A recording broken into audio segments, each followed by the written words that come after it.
Hello everyone, I'm Joshua Clement and this is how to install sheetrock around your electrical boxes. Now this area is where a lot of people mess up. They measure wrong or they make a wrong cut. So I'm going to show you how to do it without messing up.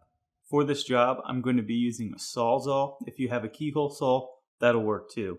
You also need a drill with a number 2 Phillips bit, a tape measure, a razor blade, something to make marks on your wall with, and plenty of drywall screws. First thing we're going to do is take a measurement from where the drywall is going to be pushed up to, whether it be a corner or an outside corner. So we'll take our tape measure, hook it there, and run it across. Now once we get there, we're going to take our pencil or a pen and put a couple marks on our tape measure. We want to go just wide of the box. And then we'll measure up from the next piece of drywall or from the floor. In this case, we're going to go from our next piece of drywall up and make a couple of marks.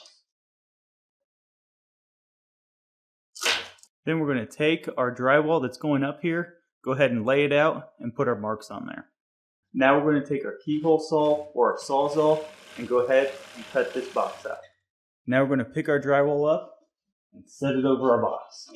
And then you'll go ahead and screw your drywall off. Don't be worried about the gaps around the box. It's supposed to be like that. That way you can get it on there nice and snug.